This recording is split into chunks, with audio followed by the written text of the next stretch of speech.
Howdy boys, it's MPC, and in today's video we're going to be customizing the Deveste 8. The Devastate. Get it? Anyway, continuing on with the theme of the recent uploads, this is a pretty quick supercar. It's gotten pushed down the rankings a little bit, but I'll talk about that after we finish customizing it and go over like the performance and whatnot. For starters, we're going to do the armor and the brakes. For the bumpers, let's see what kind of things we have going on here. It's pretty much just a bridge in the middle, and I think we're gonna add it because if not, it just looks a little... It looks like it has a gap in its teeth. For the rear bumpers, let's see, we can change the diffusers. Ooh, those vertical lines look pretty cool.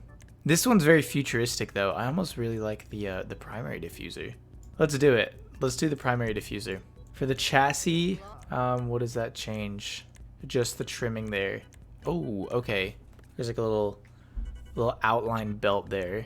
I'm not really digging it too much. I don't think it fits with anything else on the car. There's no other outlined features, so we're gonna stick with just primary trimming. For the engine, we're gonna max that out, and then onto the exhaust. Okay, let's see. The exhaust is almost not visible for the stock one. I cannot see any of this. Okay, I know there's a way to stop the smoke, but I don't know how to do it, so I'm just gonna trust that the titanium jet looks really cool. And we're gonna go with that one. For the lights, we're gonna go with xenons. And then onto our livery. This is supposed to be a race car. I previously had a build where it was pretty much like this. It was white with this livery, but I don't think it looks all that good. And that's why I want to recustomize it. Oh, I'm liking the liveries on this. I think they look really artistic. I think negative stripes looks really cool. And I think the gray pinstripes look cool as well. Or the Lux stripes. That one's pretty sick. The colors are intertwined together so well. Kind of like the yin yang. I think I like negative stripes more. Let's give that one a shot and see what we can do with that. For the primary color. Oh, that's so... I love this. I love how the stripes are like... They don't go all the way back. It's just the front section that has it, and it changes with the livery. That's beautiful. That is so beautiful. This car almost seems night-like a castle night, not like nighttime. That straw brown looks pretty cool. I never end up going with browns on my car though. I've been doing a lot of reds lately, so I kind of want to stay away from it, but dude, the candy red looks so good. The stripes are just very clear, like the detailing is clear. You can tell where the negative space is. I kind of want to try out the gasoline green. I think it looks super cool. The lines are very bold on this one as well. Okay, so I'm noticing that all of the colors that I really like have some kind of bluish pearlescent by default, like a bluish steel or something. So whatever color we do end up going with, I think we're going to change the pearlescent to be some sort of like silver color.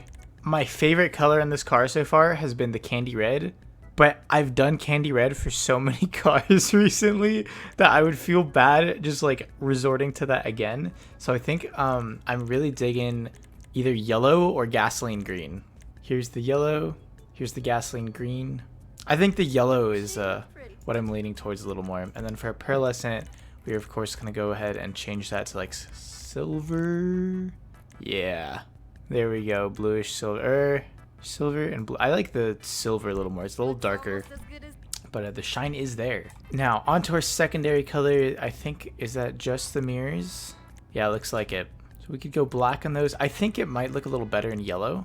Yeah, I think it looks better in yellow. So we're going to go with that. And then onto the trim color. Let's see if we can see that from the outside of the car. I don't think the yellow interior looks that good, but there's the black. That's a little boring. Okay, maybe we do go with the yellow interior after all. It's not like a huge deal. It's just like a slightly different shade than the outside, which kind of bugs me, but whatever. For the spoilers, let's see what kind of options we have here. Oh! Okay, it's got like the spine, but it doesn't attach. That's so interesting. The rear mounted spoiler looks pretty cool too. Not bad. Not bad for spoiler options, to be honest. That one sits so far up. Like the exhaust is behind the spoiler. Okay. I'm actually really digging the split arrow spoiler. Or honestly, they all look pretty good. I think any wing that we throw on would be pretty cool. This one's cute. It's like a little bumblebee. But is that the look that we're going for?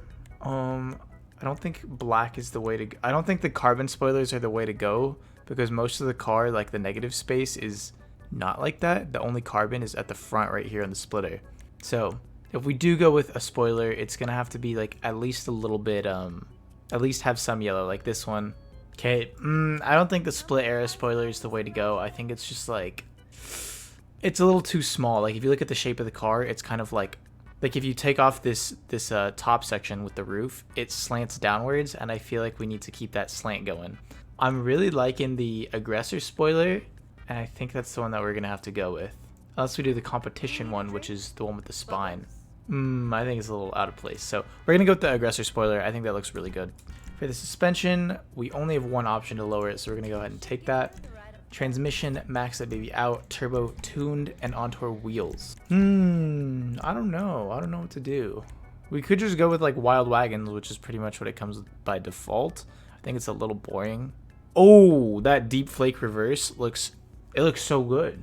You know what? I'm really digging the Hyperfresh though. But there's that like bone colored cap in the middle, and it just does not go with anything on the build. You know what? I think the Hyperfresh just looks way too good, so we're gonna have to go with that one. And then we black these babies out, or we can do like a carbon black to kind of match the negative space. Let's see. What is the play here? I think maybe make it one shade lighter with the carbon black. The really dark rims do look good though. You know what? We're gonna go with the really black ones. We're gonna go ahead and bulletproof those, and then for our tire smoke, we're gonna go with black tire smoke. And onto our window tint. Do we want a window tint on this? It is a race car. Nah, I think we leave the window tint off. It looks so good. I like being able to see through it. This is sick. Wait, this is such a sick looking car now that I think about it. I really had, dude, I had an ugly toothpaste Sensodyne box customization of this before. Like, it did not look good. Now I'm actually really happy with it. So let's take it out. All right, little sound test for you guys. It's a little generic sounding. Like, there's so many other supercars that have that exact same sound like the tire is, but it's not a bad sound. It's just like not super unique. This one also has the whistling. I think someone did say that it's from the turbo, and you're probably right. As for this car's performance on old gen consoles and PC, it is within the top 10 supers category because we don't have access to HSW versions, which is so lame. Rockstar, please add HSW. This is just like, this is discrimination. That's not, it's not fair. If you're on new gen consoles, then you can get an HSW upgrade to the Devastate.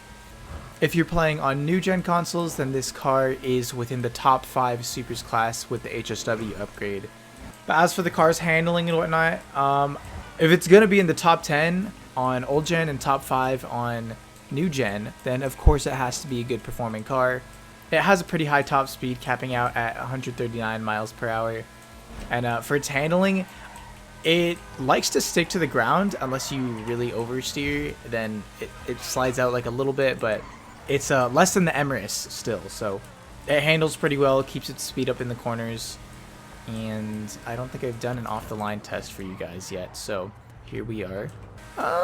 It's a little slower than some of the other cars in the game, to be honest, but I guess it does make up for that with a high top speed. So if you can keep it going, then you will be rewarded.